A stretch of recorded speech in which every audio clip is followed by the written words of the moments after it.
اور اس وقت وزیر اطلاعات فواد چودھری میڈیا کے نمائندوں سے کراچی میں گفتگو کر رہے ہیں. آپ کو کچھ دنوں میں یا اگلے گھنٹوں میں جو ہے وہ آتی جائے گی. اس کے ساتھ ساتھ جو ابھی حالات بنے ہیں ان کے حالات میں آپ کے سامنے جس طریقے سے حکومت نے ڈیل کیا ہے وہ بھی آپ کے سامنے ہے. ہم نے یہ دیکھا ہے کہ حکومت میں اس وقت چیلنجز ہوتے ہیں اور وہ چیلنجز جو ہیں ان کو ڈیل کرنا روزانہ کا یہی ایک اہم حکومتی فریضہ بھی ہے. ہم نے دیکھا کہ یہ لوگ باہر بیٹھ کے تو ہر آدمی بزرج مہر بنتا ہے اور ہر آدمی کا خیال ہوتا ہے کہ وہی سارے حل دے سکتا ہے، لیکن آپ کے پاس چوائسز ہوتی ہیں اور وہ چوائسز اتنی بڑی نہیں ہوتی کہ ہر آدمی جو ہے اس کو جو ہے وہ آپ کو ایک فری فال نہیں ملتا کہ آپ اپنی بہت بڑی جو ہے وہ کر سکے.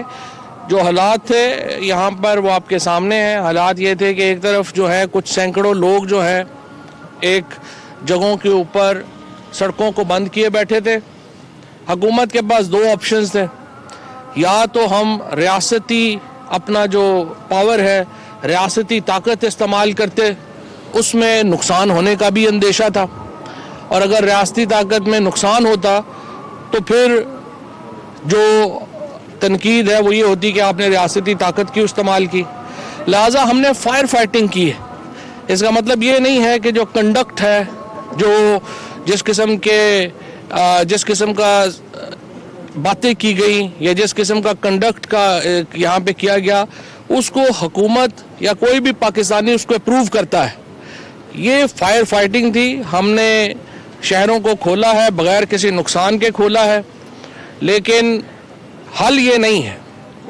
اس طرح تو پاکستان آئین کے تابع اور ہمارا آئین قرآن و سنت کے تابع ہے. لہٰذا تمام پاکستان کا جو نظام چلتا ہے یہ ہمارے آئین کے تحت چلتا ہے، اور آئین میں جو بھی لکھا گیا ہوا ہے، کوئی بھی آئین کا لفظ جو ہے وہ قرآن و سنت سے متصادم نہیں ہے بلکہ قرآن و سنت کے مطابق ہے. لہٰذا کسی کو بھی یہ غلط فہمی نہیں ہونی چاہیے کہ ریاست اس رویے کو معاف کرے گی. کسی کو بھی غلط فہمی نہیں ہونی چاہیے کہ یہ جو معاملات جس طرح سے چلے ہیں اس سے جو ایک فوری تاثر آیا ہے، حکومت کی کمزوری کا جو تاثر لیا جا رہا ہے، وہ انشاءاللہ تعالی ہم اس میں جو اقدامات کریں گے اس سے جلد ہی یہ تاثر بھی دور ہونا ہوگا انشاءاللہ، اور ہوگا. جس طریقے سے ہمارے لوگوں کی املاک کو نقصان پہنچایا گیا، جس طریقے سے اعلیٰ عدالت کے جج صاحبان کو، پاکستان کی فوج کو، پاکستان کی حکومت کو جس طریقے سے جو تقاریر کی گئی، ریاست اس کو بالکل نظر انداز نہیں کرے گی اور اس کو ہم بھولیں گے بھی نہیں.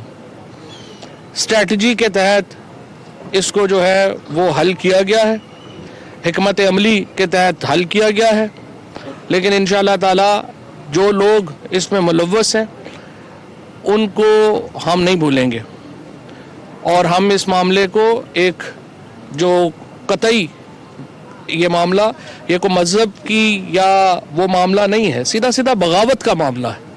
کیا ریاست کو بغاوت کو نظر انداز کر دینا چاہیے؟ کوئی بھی ریاست جو بغاوت کو نظر انداز کرتی ہے وہ بحیثیت ریاست اس کے اوپر سوالیہ نشان لگ جاتے ہیں. لہٰذا بغاوت کو نظر انداز نہیں کیا جا سکتا. جس طریقے سے پاکستان کے آئین کی توہین کی گئی، پاکستان کے عوام کی توہین کی گئی، پاکستان کی سیاسی، فوجی اور جوڈیشل لیڈرشپ کی توہین کی گئی، اس پر معافی دینا مشکل ہے. اور ہم جب آگے چلیں گے اس کے مطابق جو ہے جو ہے وہ ہم آگے بڑھیں گے. جہاں تک آج سندھ حکومت کا تعلق ہے، آج صبح میری ملاقات ہوئی پاکستان تحریک انصاف کے پارلیمنٹیرینز کے ساتھ. بڑی تفصیل سے ان کے جو مسائل ہیں ان کے اوپر گفتگو ہوئی. مجھے افسوس ہے کہ سندھ حکومت کے بارے میں ہمارے جو پارلیمنٹیرینز ہیں ان کو شکایت ہے کہ مختلف جگہوں کے اوپر ان کو سیاسی وکٹمائزیشن کا نشانہ بنایا جا رہا ہے. صرف سیاسی اختلافات کی بنا کے اوپر ان کے ساتھ جو ہے وہ ایسا سلوک کیا جا رہا ہے جو ویسے تو خیر پیپلز پارٹی کی روایت رہی ہے. بدقسمتی سے سندھ میں بھی ہم نے دیکھا ہے کہ کافی غنڈہ راج جو ہے وہ یہاں پر لگا رہا ہے. اور اس کو بھی ڈیل کرنا ضروری ہے. جس طریقے سے سندھ نے رسپانس کیا ہے پچھلے انتخابات میں, اور یہ 70 کی دہائی کے بعد پہلی بار پاکستان میں, بلکہ اگر آپ 60s میں چلے جائیں جب محترمہ فاطمہ جناح کو الیکشن ہروایا گیا تھا, اس کے بعد سے سندھ میں ایک لسانی سیاست ہو رہی تھی. پاکستان تحریک انصاف کو اور عمران خان کو یہ کریڈٹ جاتا ہے کہ پہلی بار 1960 کی دہائی کے بعد سندھ جو ہے وہ لسانی سیاست سے باہر نکلا ہے اور ایک قومی سیاسی دھارے میں شامل ہوا ہے. اور یہ عمران خان ہی کی وجہ سے ہے کہ آج سندھ میں الحمدللہ, پورے سندھ میں اور کراچی میں خصوصاً جس طریقے سے ایک تحریک اٹھی ہے, اور یہ جو تحریک ہے پاکستان تحریک انصاف کی جو تحریک ہے, یہ بنیادی طور کے اوپر مڈل کلاس اور لوور مڈل کلاس کی تحریک ہے. اور انشاءاللہ تعالیٰ آپ دیکھیں گے کہ کس طریقے سے, جس طریقے سے ہم آگے بڑھ رہے ہیں, اگلے انتخابات میں مکمل طور کے اوپر یہاں پر پاکستان تحریک انصاف کی 2/3 اکثریت ہوگی انشاءاللہ.